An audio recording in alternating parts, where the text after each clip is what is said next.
வணக்கம். மாரியப்பன் வானிலை அறிக்கை 2026 பிப்ரவரி மாதம் 3ஆம் தேதி செவ்வாய்க்கிழமை வானிலை அறிக்கை.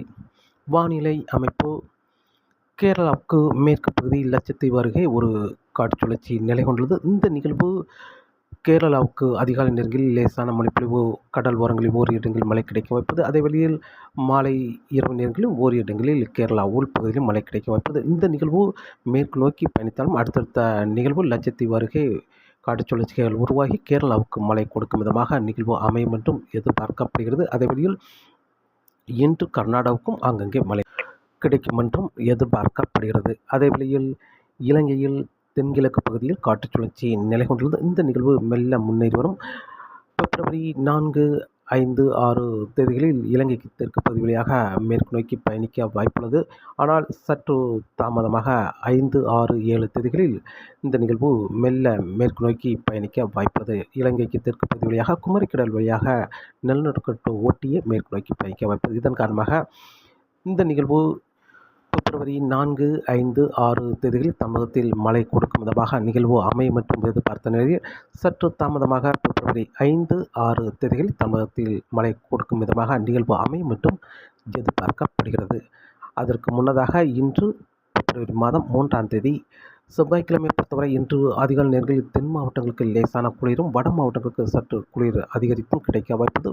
பகல் நேரங்களில் வெயில் அதிகபட்சம் தென் மாவட்டங்களில் 32 டிகிரி செல்சியஸ் வரை வெயில் பதிவாக வாய்ப்புள்ளது. நாளை பிப்ரவரி 4ஆம் தேதி மாலை நேரங்களில் தென் மாவட்டங்களுக்கு லேசான மேகங்கள் சூழ்ந்து காணப்படும் வெயிலுக்கிடையே. அதேவேளை டெல்டா மாவட்டங்களுக்கும் மாலை நேரங்களில் இரவு நேரங்களில் மேகம் சூழ்ந்து காணப்படும். ஓரிரு இடங்களில் லேசான தூறல் கிடைக்க வாய்ப்புள்ளது. டெல்டா மாவட்டங்களில் பகல் நேரங்களில் வெயில் இருக்க வாய்ப்புள்ளது. அதேவேளை இரவு நேரங்களில் பனிப்பொழிவும் இருக்க வாய்ப்புள்ளது. மற்ற மாவட்டங்களுக்கு, அதாவது டெல்டா மாவட்டங்கள், தென் மாவட்டங்கள் குறைவாகவும், வட மாவட்டங்களுக்கு பனிப்பொழிவு சற்று அதிகரித்தும் கிடைக்க வாய்ப்புள்ளது. பிப்ரவரி 4ஆம் தேதி. பிப்ரவரி 5ஆம் தேதி அதிகாலை நேரங்களில் பெரும்பாலும் நாகப்பட்டினம் தொடங்கி சென்னைக்கு தெற்கு பகுதி உள்ள கடல் ஓரங்களில் ஓரிரு இடங்களில் லேசான மழைப்பொழிவு கிடைக்க வாய்ப்புள்ளது.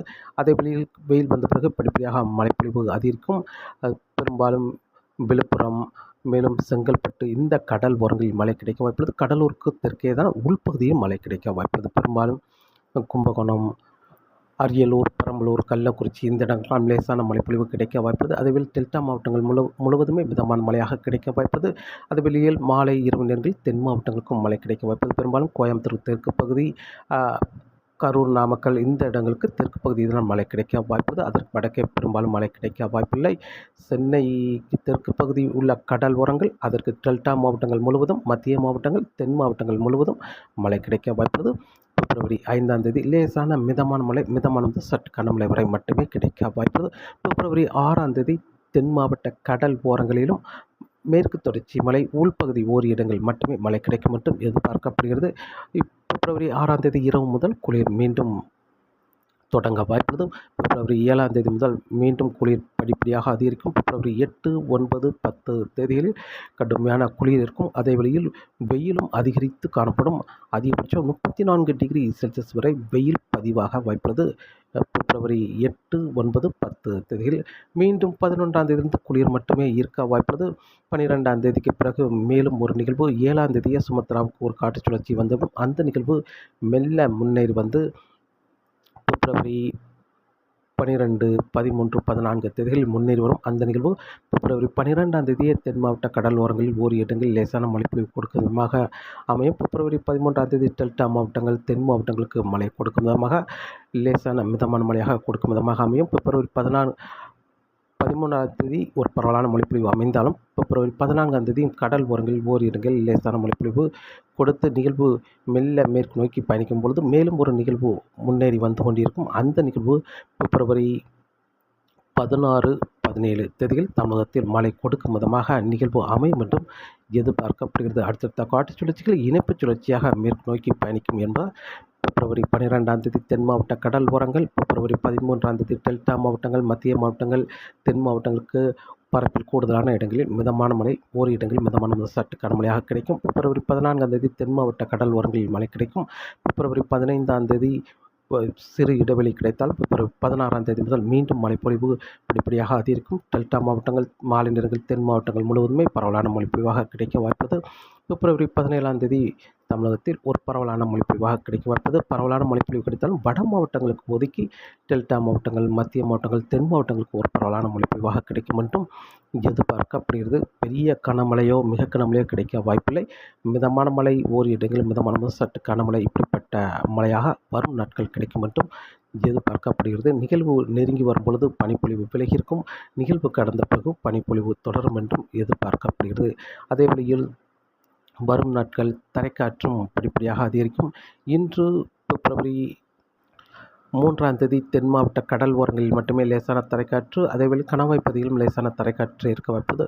நாளை பிப்ரவரி 4ஆம் தேதி முதல் படிப்படியாக தரைக்காற்று அதிகரிக்கும். டெல்டா மாவட்டங்கள், மேற்கு தொடர்ச்சி மலை மாவட்டங்கள், தென் மாவட்டங்களுக்கு தரைக்காற்று 30 முதல் 40 கிலோமீட்டர் வரை தரைக்காற்று இருக்க வாய்ப்புள்ளது. அதே வழியில் பிப்ரவரி 5, 6, 7ஆம் தேதி வரை தமிழகத்தில் அனைத்து மாவட்டங்களுக்குமே தரைக்காற்று வலுவாக இருக்க வாய்ப்புள்ளது. பிப்ரவரி 8ஆம் தேதி முதல் தரைக்காற்று படிப்படியாக குறைந்திருந்தாலும் மீண்டும் பிப்ரவரி 11ஆம் தேதியிலிருந்து காற்றின் வேகம் அதிகரிக்கும். 11ஐ விட 12ஆம் தேதியிலிருந்து அடுத்த நாட்கள் தொடர்ந்து தமிழகத்தில் தரைக்காற்று வலுவாக இருக்கும் என்றும் எதிர்பார்க்கப்படுகிறது. மீனவர்களுக்கு மீன்பிடிக்க வரும் நாட்கள் மன்னார் வளைகுடா, குமரிக்கடலில் காற்றின் வேகம் சற்று அதிகரித்தே காணப்படும். அதேவேளையில் வங்கக்கடலில் நிகழ்வு நெருங்கி வரும்போது வங்கக்கடலில் காற்றின் வேகம் குறைந்து காணப்படும். நிகழ்வு கடந்த பிறகு காற்றின் வேகம் மன்னிக்கணும், வங்கக்கடலை பொறுத்தவரை நிகழ்வு நெருங்கி வரும்பொழுது காற்றின் வேகம் அதிகரித்து காணப்படும். நிகழ்வு கடந்த பிறகு காற்றின் வேகம் சற்று குறைந்து காணப்படும். மீனவர்களுக்கு மீன்பிடிக்க சாதகமான சூழலாக அமையும் என்றும் எதிர்பார்க்கப்படுகிறது. அதேவேளையில் பிப்ரவரி 11ஆம் தேதிக்கு பிறகு வங்கக்கடலிலும் காற்றின் வேகம் படிப்படியாக அதிகரிக்கும் என்றும் எதிர்பார்க்கப்படுகிறது. தொடர்ந்து வானிலை அறிக்கையோடு இணைந்திருங்கள். மீண்டும் சந்திப்போம். நன்றி, வணக்கம்.